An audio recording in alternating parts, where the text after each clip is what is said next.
అదే సంపాదిస్తా ఉంటే మరి పెట్టే ఖర్చు పెరుగుతుంది కదా. పెట్టే ఖర్చు పెరుగుతూనే ఉంటుంది, సంపాదించేది తక్కువ కదా. అన్ని సరుకులు అట్లా అన్ని బయట పెరుగుతా అంతే, ఉన్నాయి. నెలకు 10,000 తినడానికే పోతుంది, ఇంకా వచ్చేది ఏముంటుంది అక్కడ.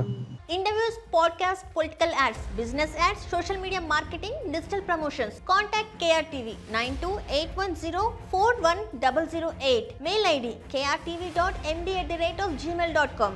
ఏముండదు. 10 ఏళ్ల కిందటకి మార్పు ఏమన్నా ఉందా అంటే లైక్ సొసైటీ మార్పు కానీ లేదంటే మీకు కామన్ పీపుల్ కి ప్రభుత్వం నుంచి సపోర్ట్ కానీ అట్లా ఏమైనా ఉందా? ప్రభుత్వం నుంచి ఎప్పుడు సపోర్ట్ ఎవరు ఆశించారు కదా. మామూలుగా మినిమం వాళ్ళు చేసే పనులు కరెక్ట్ చేస్తే సరిపోతుంది. మనకి వాళ్ళ గురించి రూపాయి వస్తారని ఎప్పుడు మనం ఆశించాము, అది కాదు.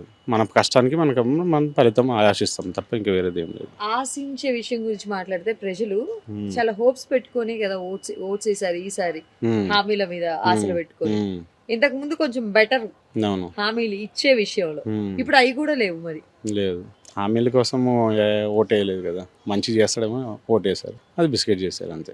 ఇది మీరు చాలా రియలిస్టిక్ గా మాట్లాడుతున్నారు. బట్ చాలా మంది హామీలు అనే విషయం ఎంతవరకు వస్తాయి ఏవి ఆలోచించకుండా గుడ్డిగా ఓటేశారు. అదే అంటున్నాను నేను, హామీల కోసం కాదు, మంచి ఏదో మళ్ళీ అదే ప్రభుత్వం వస్తే మళ్ళీ ఈ హామీల కంటే కొత్త హామీలు ఏమైనా వస్తాయని కొందరు ఆశపడి మళ్ళీ దీనికి వేసారు. ఏమైనా డిఫరెన్స్ ఉందా?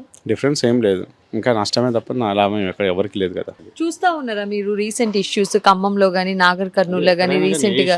కానీ ఈ ప్రభుత్వం ఇలా చేస్తాను ఎవరు అనుకోరు కదా. ఏ ప్రభుత్వం వచ్చాక మంచిగానే చేస్తానని అనుకుంటారు కానీ ఒక్కసారి ఇచ్చిన అవకాశం ఎంతవరకు వాళ్ళు వినియోగించుకుంటున్నారు? అది ఫస్ట్ ఇయరే వేస్ట్ చేసుకున్నారు, ఇంకెంత వాళ్ళు ఒక ఫస్ట్ సంవత్సరమే ఖరాబ్ చేసుకున్నారు కదా. ఇంకా ఈ 4 ఏళ్ళు వాళ్ళు ఉండడమే గొప్ప కదా. ఇంకా ఛాన్స్ లేదు అని చెప్పేసి ఈసారికి ప్రజల్లో చాలా వరకు వ్యతిరేకత కనిపిస్తా ఉంది. అది నిజమా, లేదంటే మళ్ళీ హామీల పేరుతో ఇంకా మళ్ళీ మభ్యపెట్టి మళ్ళీ వచ్చే అవకాశాలు ఉన్నాయా? అది పార్టీ వర్గం కాకుండా పని చేసేవాడికి ఎవరికైనా ఓటేస్తారు. పని చేయడని ఫిక్స్ అయ్యాక వేయడు కదా. అర్థమైపోయిందా ప్రజలకి 100%కి 200% అర్థమైంది. పని చేసేవాడికి వేయాలి, పని చేయని వాడికి ఎందుకని చెప్పేసి. పని చేస్తాడని చెప్పేసి ఓటేసారు, పని చేయలేదు కాబట్టి ఓటేయలేకపోతున్నది. అంటే ఈ సపోర్ట్ లేకపోగా ప్రభుత్వం నుంచి ప్రజల్లో అంటే ఇబ్బందులు ఏమైనా ఎదుర్కొంటా ఉన్నారా? అదే సపోర్ట్ అనేది గవర్నమెంట్ నుంచి ఏముండలేదు కదా ఎవరికి. ఇప్పుడు మా లాంటి వాళ్ళకి ఎవరికి కానీ, ఇప్పుడు సాక్లాలో ఉన్నాము, మాకు ఎలాంటి సపోర్ట్ ఇవ్వలేదు. 420 హామీలు ఇచ్చారు.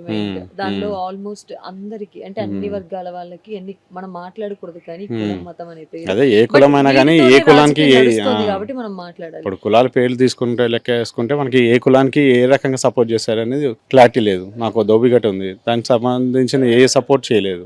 అది వచ్చాక కేసీఆర్ ఉన్నప్పుడు ఏమన్నా మరి మీకు?